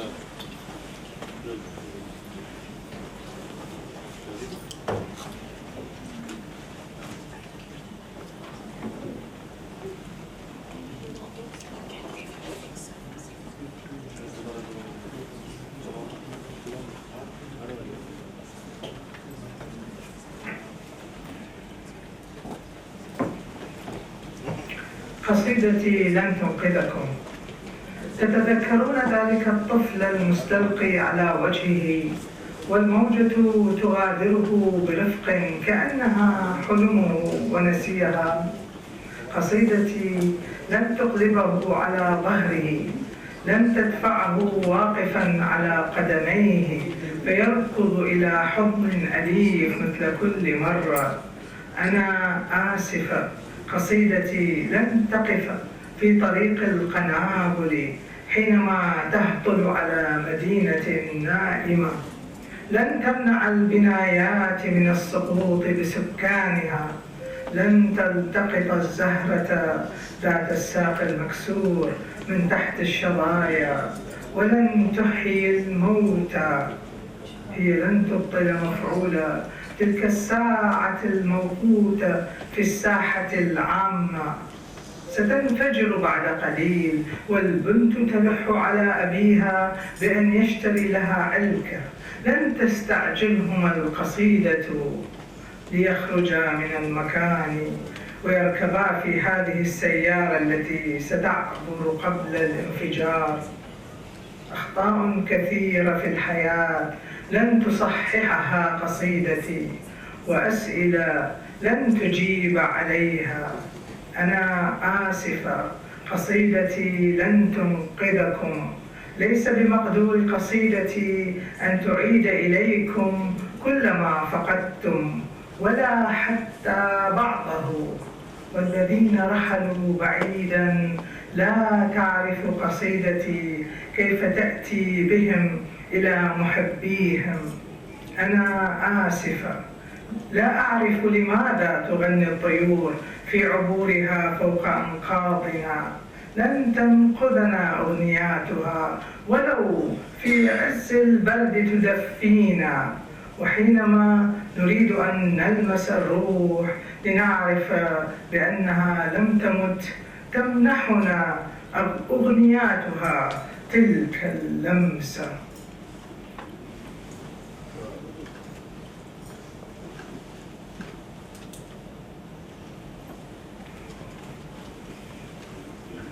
ألواح 6. 1. حين تغيب الشمس تفتقدها الزهرة، وحين يطول غيابها تبحث الزهرة بداخلها عن نور آخر. 2. زهرتي لن تذبل أبدا، هي مرسومة في دفتري. 3. أنا الجمع الذي يسير إليك مفردا. 4. مطلوب دموع طوارئ اصطناعية للعيون المتيبسة. الدموع الطبيعية تسربت منذ القرون إلى الأنهار وفاضت. 5. قبل أن تطلق النار على أحدهم تذكر بأن له أماً ستتبعك عيناها أينما ذهبت حتى تغرقك في دمعها. 6. لم تعجبهم فكرته، لذلك ثقبوا رأسه بطلقة. من ذلك الثقب ستخرج فكرته إلى العالم وتتمدد كنبتة متسلقة. 7. قلب واحد فقط بداخل كل شخص، ولكن القلب قطار مليء بالناس يموتون كلهم حينما تقتل من تظنه واحدا. 8. هناك شمس في كل كتاب، تعال واجلب معك النهار الجديد الذي ينتظر أن ندشنه. 9. سألت الليل: لماذا أنت معتم يا ليل؟ أجابها الليل: كي يصلك ضوء النجوم. 10. سألت النهار: لماذا لا تضيء؟ أجابها النهار: لأني أصبحت ضدك. 11. الحياة جميلة ومؤلمة مثل ريشة مفقودة من جناح. 12. حين تنضج حبات الفستق نكسر قشورها كقلوب المحبين. 13. إذا جاء لصوص إلى بيتك دعهم يأخذون كل شيء ما عدا أحلامك، احتفظ بها في مكان آمن. 14. هي تحلم وصديقتها تكمل الحلم، حين تفترقان تمضي الأرض بدوران أبطأ وأنصاف أحلام. 15. الأشجار مثلنا تلجأ إلى جذورها وقت المخاطر. 16. في عزلة الوباء نحن غابة من الأشجار نقف وحيدين معا. 17. نشاهد أيامنا رجل ثلج يذوب كما ينبغي. 18. هناك أيام ننتظرها وتأتي، وأيام أخرى تحدث لنا ولا نستطيع تجنبها. 19. الفقاعات في الحوض ملاحظات الأسماك عن العالم. 20. مثل معلمة صبورة الشمس تضيء حماقاتنا في الموعد نفسه كل يوم. 21. عندما يمنع الطائر عن الغناء يتحول جسده إلى موسيقى تملأ الأفق. 22. لا تسأل الطيور أبدا إن كنتم ستذهبون إلى الجنة أو إلى النار، وهي أبدا لا تقسم السماء إلى محطات. 22. حينما تزقزق الطيور في رأسك ثق برسالتها إليك، خاصة إذا أخبرتك مثلا بأن التحليق هو وطنك الحقيقي. 24. ماذا لو تحولت الأسلحة إلى أقلام رصاص بيد الجنود يؤشرون بها المواقع على الخريطة بوصفها أماكن سياحية جديرة بالزيارة قبل الموت؟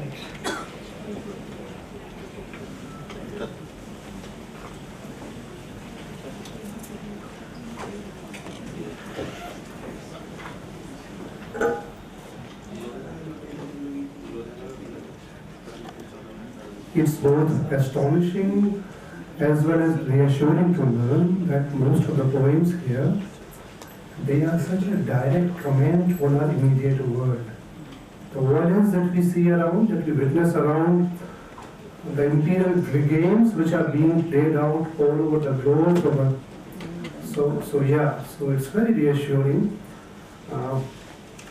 In Hindi we often say that a poem can't be a news item, but a headline can very well inspire a poem.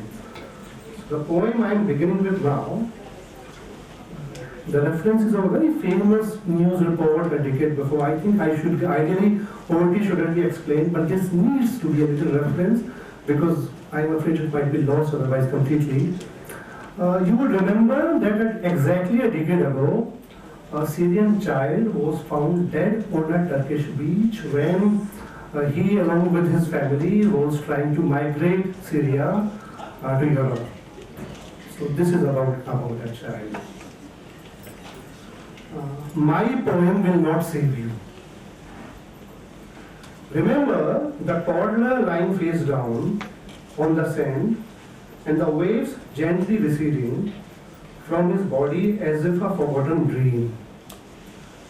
My poem will not turn him onto his back and lift him up to his feet so he can run into a familiar lap like before. I'm sorry, my poem will not block the shells when they fall onto a sleeping town, will not stop the buildings from collapsing around their residence, will not pick up the broken leg flower from under the shrapnel, will not raise the dead. My poem will not defuse the bomb in the public square.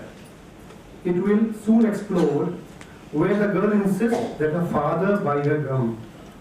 My poem will not rush them to leave the place and ride the car that will just miss the explosion.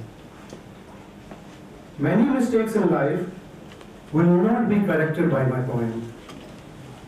I am sorry, my poem will not save you. My poem cannot return all of your losses, not even some of them. And those who went far away, my poem won't know how to bring them back to their lovers. I am sorry. I do not know why the birds sing during their crossings over our ruins. Their songs will not save us, although in the chilliest times they keep us warm, and when we need to touch the soul to know it's not dead, their songs give us that touch. The next poem, Pronouns, Sarvanaam. He plays a train, she plays a whistle, they move away. He plays a rope, she plays a tree, they swing. He plays a dream, she plays a feather, they fly.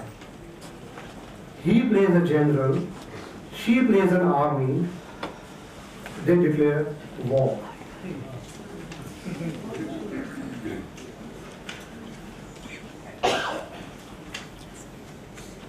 Just one last before I hand it over to her, and then I come back for the second innings. The shape of the world. If the world were flat, like a flying carpet, our sorrow would have a beginning and an end. If the world were square, we would lie low in a corner whenever the war plays hide and seek. If the world were round, our dreams would take turns on the Ferris wheel and we would all be equal. I'll be back.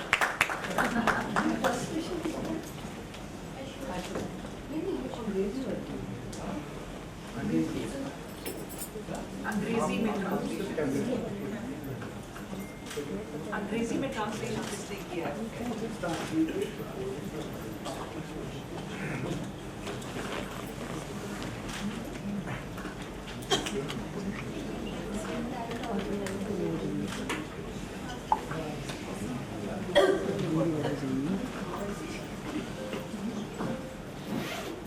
Good afternoon. It's such an euphoric moment for me that I'm standing here and reading the translated works of Dunya Mithai. The translation is done by our august poet writer Ashok Vajpeyi. And of course it is the power and magic of the language that we all have gathered here together. At times it becomes cradle or a lullaby for all of us, and at times it becomes a weapon. Sometimes it is a pinkish blush on our cheeks, and every time it becomes an encouragement for all of us to walk through every thick and thin. So gratitude Ashok Ji and SANSAAR.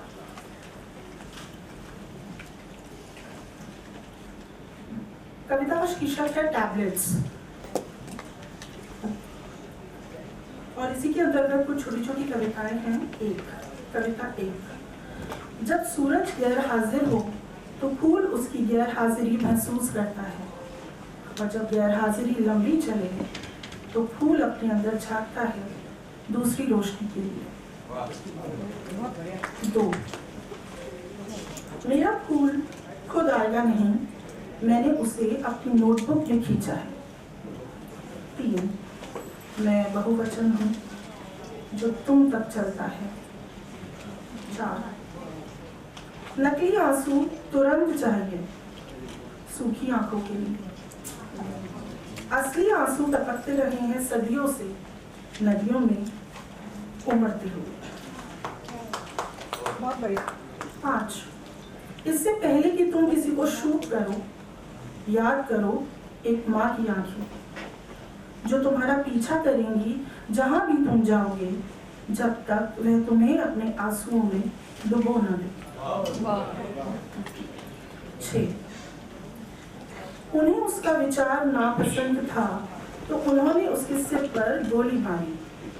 गोली के छेद से उसका विचार एक चढ़ते हुए पौधे की तरह लहराएगा और दुनिया भर में फैल जाएगा। 7, हर व्यक्ति में एक ही दिल रहता है, हर दिल एक ट्रेन है दूसरों से भरी हुई जो मर जाते हैं जब वह व्यक्ति मर जाता है। 8, हर किताब में एक सूर्य होता है, आओ और नया दिन लाओ जो सुबह तक हमारा इंतजार करता है। 9, उसने रात से पूछा तुम इतनी अंधेरी क्यों हो? रात ने जवाब दिया ताकि तारों की रोशनी तुम तक पहुंच सके। 10, उसने दिन से पूछा तुम रोशनी क्यों नहीं करते? क्योंकि मैं तुम्हारी परछाई हो गया हूँ। 11, जिंदगी खूबसूरत और दर्दनाक है जैसे पंख जो कलगी से खींचा गया पंख। 12, जब पिस्ते पक जाते हैं हम उनके छिलके खोल डालते हैं जैसे हम दिल खोल डालते हैं अपने प्रेमियों के। 13, अगर तुम्हारे घर चोर आए तो उन्हें सब कुछ ले जाने दो सिवाय तुम्हारे सपनों के, उन्हें रखो तिजोरी में। 14, वह ख्वाब देखती है और उसका दोस्त उसे पूरा करता है। जब वे अलग हो जाते हैं धरती चक्कर लगाती है, अधिक धीमे, वे आकाश को कभी बांटते नहीं ठिकानों में। 21, जब पक्षी तुम्हारे दिल में चहचहाएं उनके संदेश पर भरोसा करो, खासकर अगर वे तुमसे कहते हैं मसलन कि उड़ना ही तुम्हारा असली दर है। शुक्रिया।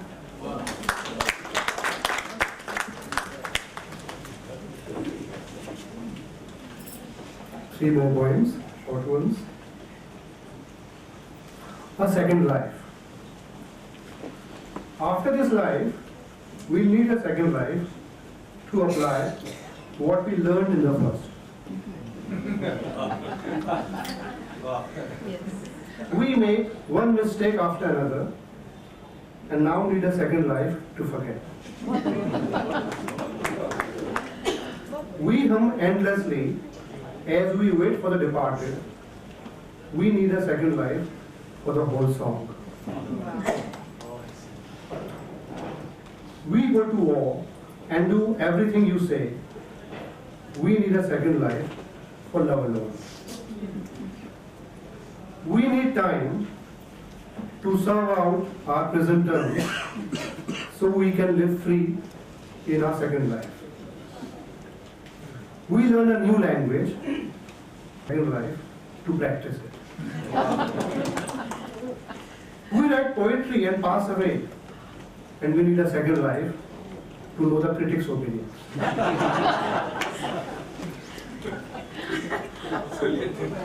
We rush around all over the place and need a second life to stop and take pictures.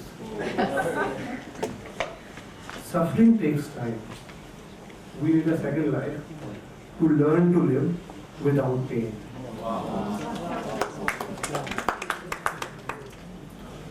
The next point, drawing.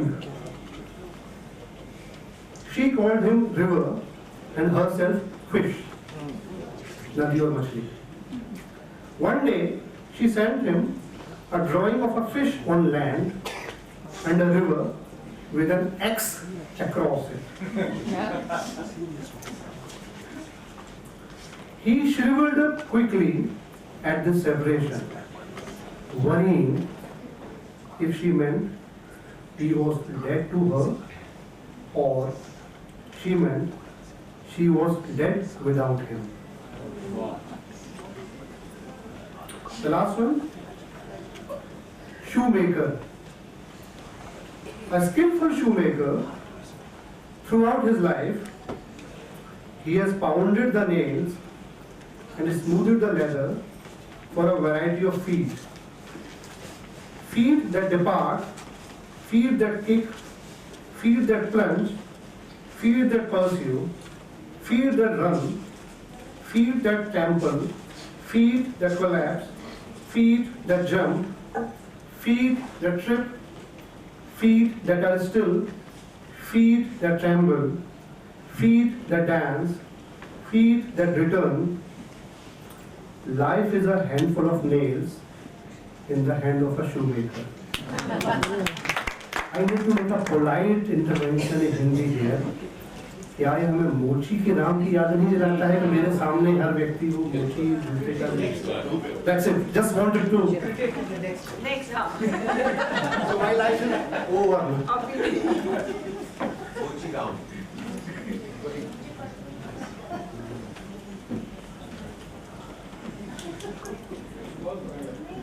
अगली कविता का शीर्षक है युद्ध बहुत मेहनत करता है। एक, कितना भव्य युद्ध है, कितना उत्सुक और सक्षम। वह सायरनों को जगाता है और कई जगहों के लिए एम्बुलेंस भेज देता है, लाशों को ऊपर उछाल देता है, घायलों के लिए स्ट्रेचर लुढ़काता है, माओ की आंखों में बारिश तलब करता है, धरती खोदता है। अरबी भाषा लंबे वाक्य, लंबे युद्ध पसंद करती है। वह पसंद करती है अंतहीन जीत और देर रातें और रोना खंडहरों पर। 2, मुझे परवाह नहीं किस आसमान के तले, बस गाओ अपना गीत अंत तक। 3, यह मत पूछो कि कितने मकान बनाए गए, पूछो कि कितने लोग उन मकानों में रहे।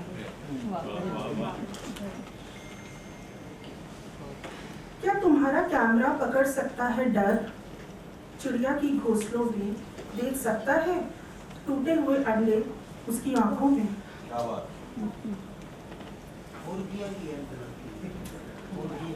थोड़ी सी हवा पक्षी के लिए इतनी सारी होती है, हवा में एक पूरी दुनिया होती है। बादल इकट्ठे होते हैं और अलग हो जाते हैं, पत्तियां एक दूसरे का अभिवादन करती हैं। पक्षी के लिए सब कुछ हवा में टंगा होता है। मेरी कागज की नाव नदी में बह जाती है, उसके पीछे एक दुनिया हो, एक विशेष नोट साथ लिए वह एक दिन पहुंचेगा। हालांकि देर से, सभी सच देर से पहुंचते हैं। दरवाजे के पास रखे जूते उनको फिट नहीं होंगे जब वे लौटेंगे। कछुए की तरह मैं हर जगह चलती हूँ, अपनी पीठ पर अपने घर के साथ।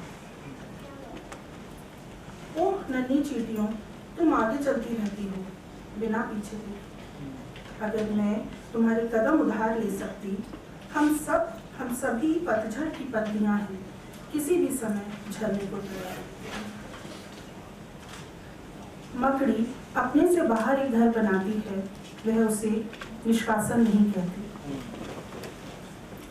उन्होंने तुम्हारा दिल तोड़ा और तुमने उसे इकट्ठा किया। एक वर्णमाला, एक अक्षर, एक नन्हा ग्रह, जैसे सुरंग के छोर पर एक रोशनी।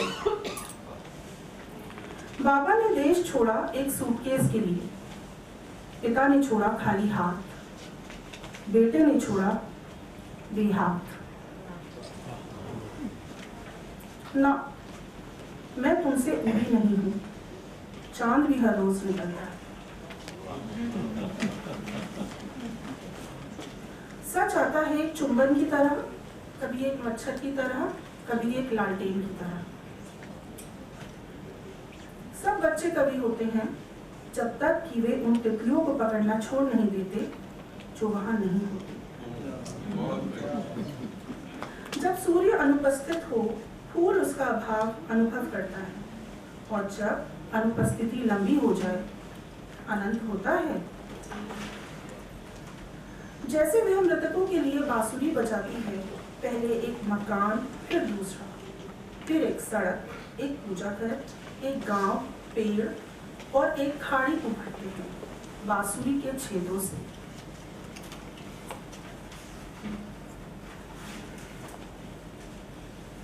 इतावली में एक स्टैंजा का मतलब होता है कमरा। अरबी में बेद कविता की एक पंक्ति का घर। इस तरह मैं निष्कासित महसूस नहीं करती। इस तरह मैं निष्कासित महसूस नहीं करती। मेरे सपने आमतौर पर चुप रहते हैं। एक साथ बहुत कुछ होता होगा। यह वैसा ही है जैसा होता है जब मैं जागती हूँ एक कविता से। हम अपने कपड़े फड़फड़ाते हुए छोड़ आए अपने देश की छतों पर, जहाँ अब तक हमारी स्मृतियाँ सूख गई होंगी। वह गुड़िया कहाँ है जिसे हमने खिलौनों की संदूकची से उठाया था अपनी बहन की तरह, और हमने कैसे उसे अनाथ कर दिया खंडरों के बीच। धन्यवाद।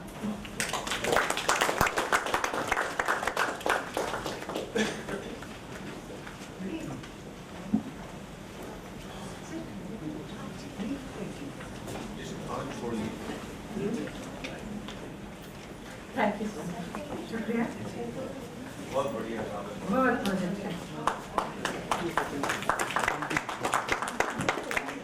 Now we have another session on poetry in the world. We arrange the stage once more.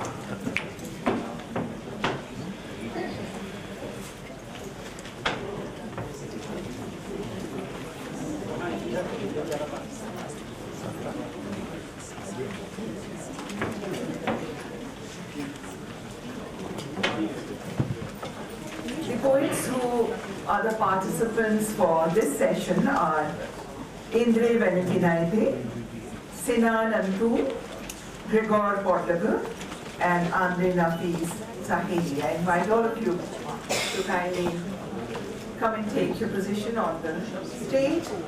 This session is going to be moderated by Shri Arun Kamal, Senior Hindi Poet and a recipient of Sahitya Academy Award.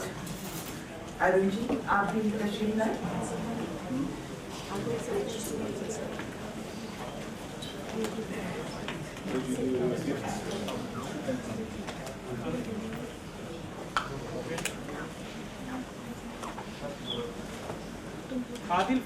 Can we have the poets on the stage, please?